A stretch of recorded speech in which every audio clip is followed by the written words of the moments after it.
And right now, JCPS Superintendent Dr. Marty Polio is delivering his 6th State of the District address. Taking a live look now, we are expecting Dr. Polio to discuss future plans for the district as well as the challenges JCPS faces with transportation top of mind. Right now, the school board is exploring busing options for next year. Proposed plans include creating a hub for magnet and traditional students to board buses or eliminating bus transportation for those schools altogether. Dr. Polio is also touching on a proposal out of Frankfort exploring the idea of breaking up the district. We'll share the latest on today's State of the District at 4, 5, and 6. Well, dozens of people are without homes this afternoon. Taking a look here from video of our WHAS11 drone showing that massive apartment fire yesterday in Nulu, the smoke visible for miles. It started around 6:15 yesterday morning. Fire officials told us the building is a total loss. Meanwhile, people living there grateful for their escape, grappling with how to move forward. Our Taylor Woods and photojournalist Addie Hill were there. Just hours after fire, smoke, and blaze took over the 310 at Nulu apartment complex, dozens of firefighters remain on scene. Firefighters towered above the building on ladder trucks pouring water. The water spilling out of this apartment like a waterfall. The flames lit up the neighborhood. Residents like Andrew Adler are just grateful to be alive. I gathered up my cat, I gathered up my passport, I threw on some clothes, I scooted out the door, went downstairs, came outside, looked up. And what am I looking at? I'm looking at flames. The flames destroyed the 9-year-old apartment building that opened in 2015. Firefighters say no one was hurt as the interior collapsed. Units were pancaking into the bottom of the garage where my car happens to be. Clearly, this was not a false alarm.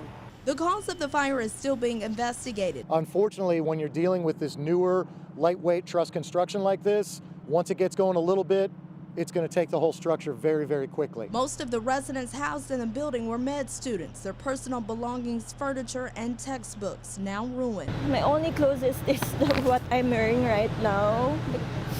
So, totally lost everything.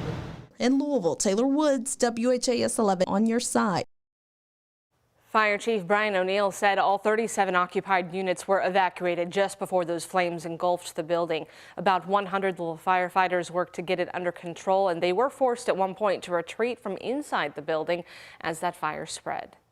For us outside at the command post, we can see that fire is starting to show that it's on those floors in between. So that's when we made the decision. We've got to get everybody out of there because we can't have it collapse.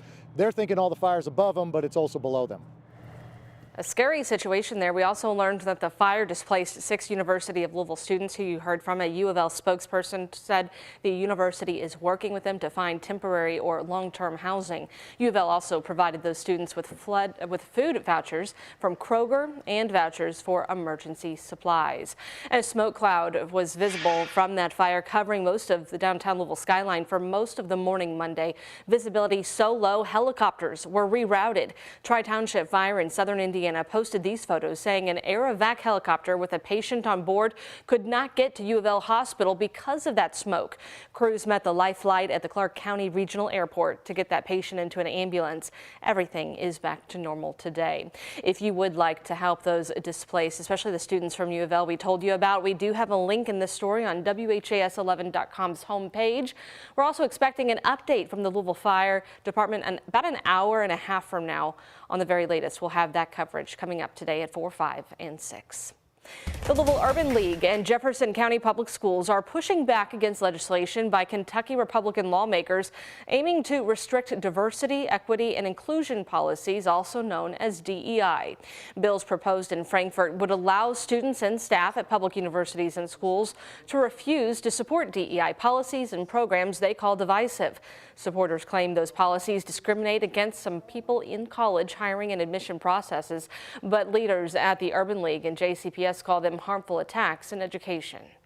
I can't say it clear enough that I believe this legislation, any legislation around anti-DEI, and specifically making sure we eliminate the achievement gap by focusing on our kids who are most marginalized, will set us back decades in JCPS. And a significant component of quality education is the complete and thoughtful teaching of history, facts, and sound science.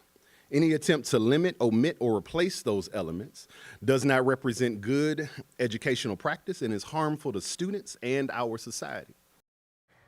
U of L's President Kim Schatzel also defended the school's DEI policies yesterday, saying only in such circumstances and with such experiences will our students be prepared to foster their own and others' excellence in a diverse global economy. In short, a diverse and inclusive campus better prepares our students to lead. Last week, UK's president also strongly condemned this legislation. A man was sent to the hospital after a stabbing at Oxmoor Center in eastern Jefferson County. Louisville Metro officers responded to that center on Shelbyville Road around 7:30 last night. They found a man inside of a business with several stab wounds. Officers said he was alert and talking with them before his transport to the hospital. Police reported everyone involved was accounted for, and detectives are still working to find out the relationship between them, if there is one. We have learned a second person died after 4 people were shot in the Russell neighborhood nearly 3 weeks ago. Police said the victim died a day after that shooting, but did not share the news until yesterday. 4 men were shot in a car near 12th and Ali back on January 31st.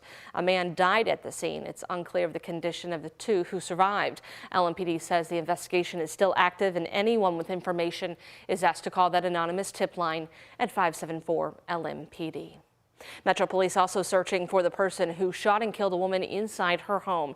It happened just before 11 Sunday night when officers were called to a home on Sidney Renee Way near Valley Station for a welfare check.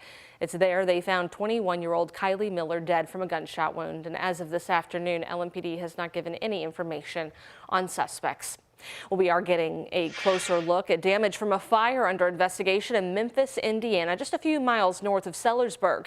Tri-Township Fire and Rescue said it was reported as a home explosion shortly after midnight Monday at a home on Pinta Place. Fire crews found this house in flames, with 2 nearby homes also impacted by the heat. Firefighters said no one was hurt. A quick search on social media and you'll see the complaints. Frustrated Riverlink customers telling WHAS11 they are waiting hours to get a representative on the phone. Well, kinks, they were expected after switching providers, but nothing to do with this magnitude. Drivers have reported hundreds of dollars in late bills and payments from cars not even registered to them. Tonight at 6 o'clock, senior reporter Isaiah Kim Martinez brought these questions to Riverlink to find the disconnect.